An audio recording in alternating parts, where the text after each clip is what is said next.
y a de la joie. Bonjour, bonjour les hirondelles, il y a de la joie. Dans le ciel par-dessus le toit, il y a de la joie. Faut vous reprendre, monsieur Jacquin. J'ai la cousine d'un ami, elle a perdu son mari, elle s'est jetée sous un train. Alors faites-moi plaisir, prenez l'annonce là sur le tableau. Bonjour. Le rôle de la femme de Hubert Jacquin est très imprégné à travers tout le film sans qu'elle ne soit jamais présente. Pourquoi ce choix? Déjà, premièrement, parce qu'elle est décédée. Oui, forcément, elle n'est pas là. Dans les toutes premières, moi, j'étais pas encore sur le projet, mais j'ai su que dans les toutes premières versions de traitement, ils avaient évoqué le fait d'avoir, alors je sais pas si c'était de l'avoir, mais en fait d'avoir l'annonce de son décès, l'enterrement, etc. Et puis du coup, on a fait le choix de le prendre déjà dans un état de deuil. Et du coup, en fait, c'est pourquoi le rôle, et on le sent à travers le film, c'est parce que on a besoin de raconter cette absence en fait. Et donc voilà, je trouvais plus intéressant justement de ne pas l'avoir. Pour moi, elle est présente dans le décor en fait. À travers le décor de cet appartement, on sent encore sa présence. Alors, il n'y a pas de vie personnelle des protagonistes au sein de la maison, mais elle est retranscrite en dehors. Est-ce un choix? Pourquoi? Putain, c'est des questions, c'est la première fois qu'on me pose ces questions, c'est génial. Alors, c'est un choix, oui, forcément, c'est un choix. Le fait qu'il n'y ait pas la vie personnelle. C'est-à-dire que la vie personnelle, elle intervient un peu sur la fin quand justement on a le personnage sans faire trop de spoilers, mais le personnage de Marion et de PG se rapproche. Et surtout, le vrai choix que moi j'ai eu envie de faire, c'était que il y a Hubert, donc le personnage d'André Dussolier, qui interagisse un peu sur la vie personnelle de chacun. En effet, c'est une vie extérieure et que du coup, il joue un rôle de père, de patriarche, de substitution et que voilà, par petites touches, il va de la même façon que tous ses collègues vont changer sa vie puisqu'ils vont l'aider à passer cette étape du deuil et à en quelque sorte renaître. Et ben lui, pareil, il va aussi leur apporter son expérience, voilà, beaucoup de tendresse, de l'amour, etc. Quelque chose qu'il n'a jamais pu faire puisqu'il n'a jamais eu d'enfant. Alors, il y a un écart d'âge et d'expérience entre André Dussolier et les trois autres acteurs principaux. Cet écart s'est-il ressenti durant le tournage? Non, après, je pense que Bérengère, elle en parlera mieux que moi parce que je sais qu'ils ont fait des échanges assez marrants autour il y a eu une espèce d'apprentissage des réseaux sociaux. C'est-à-dire qu'André, il n'est pas du tout, forcément, il n'a pas d'Instagram, il n'a pas de Twitter, etc. Et je ne sais même pas s'il a un compte Facebook, enfin bon. Et du coup, Bérengère, Arnaud, ils sont à fond, enfin voilà, ils sont leurs propres community managers et ils s'occupent de leur propre compte, etc.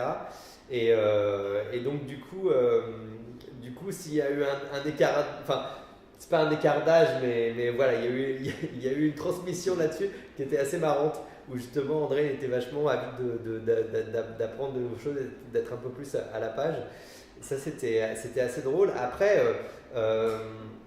d'expérience, ce qui était vraiment très agréable pour moi, en fait, c'est qu'il y a eu un truc assez exceptionnel, qui est que de manière assez évidente, Arnaud, Bérengère et Julia étaient fous de joie de pouvoir travailler avec quelqu'un comme André Dussolier, et donc du coup un peu intimidé au départ et en même temps voilà, très heureux. Ça, il y a un côté, tu passes un cap en tant que comédien quand tu affrontes quelqu'un qui a une telle carrière et un tel talent.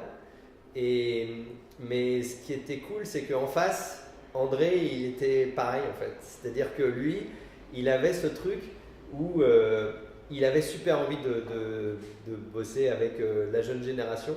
Et surtout, il avait un truc incroyable presque d'anxiété, de peur de ne pas être à la hauteur. Alors, le personnage d'André Dussolier a un côté autoritaire et c'est pourtant Manuela qui finit par prendre le dessus. Comment avez-vous travaillé la relation entre ces deux personnages? Il y a une rencontre qui dans les premières minutes du film paraît improbable parce qu'on a deux personnages qui sont dans des énergies totalement différentes. On a une tornade qui débarque dans cet appartement plein de bonne humeur et de gaieté. Et lui qui est au 36e dessous, triste, déprimé, et on sent qu'il n'a pas envie de se faire bousculer plus que ça.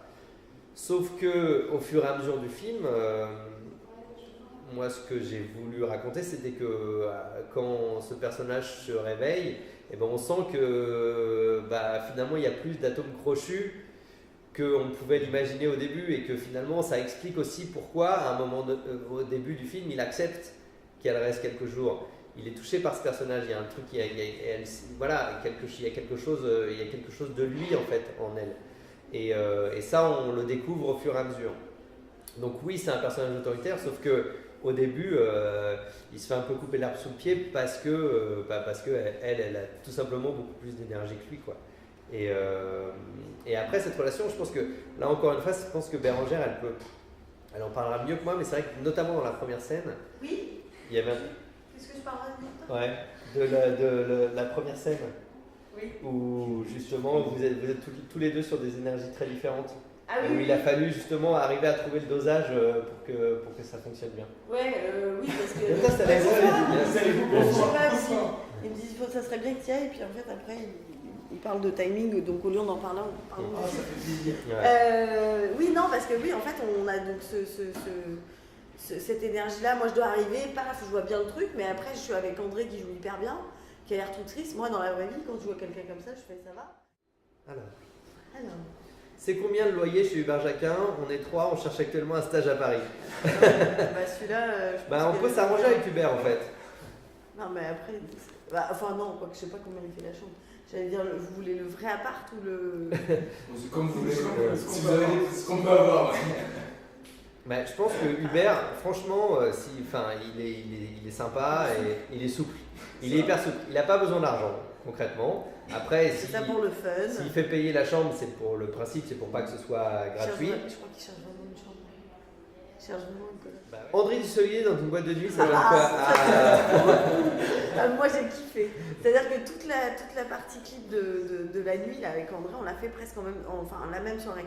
C'était tout au même endroit, ils avaient fait un décor d'appart, une boîte de nuit et tout. Et moi j'emmenais André dans des trucs, c'était tellement marrant. Et j'adore dans l'appart quand je dis je vous présente mon coloc et qu'il arrive comme ça. Et c'était trop bien. Et la boîte de nuit, c'était trop cool. Il était trop mignon. Il était super mignon, et c'est vrai que c'était tellement speed. Je serais incapable de dire en fait quel sens. Toi t'as peut-être eu plus de sensations de lui, je sais pas en fait. Moi, c'est vrai qu'on les amenait d'un endroit à l'autre, et en fait ce qui était rigolo, c'était que je pense qu'il était un petit peu déstabilisé, un petit peu par la rapidité du truc, et surtout par les ambiances différentes, et en même temps c'était l'état dans lequel il devait être, dans le personnage devait être. On est petit. C'est quoi ce bordel? T'as pété les plombs, Hubert? Nous sommes vos amis.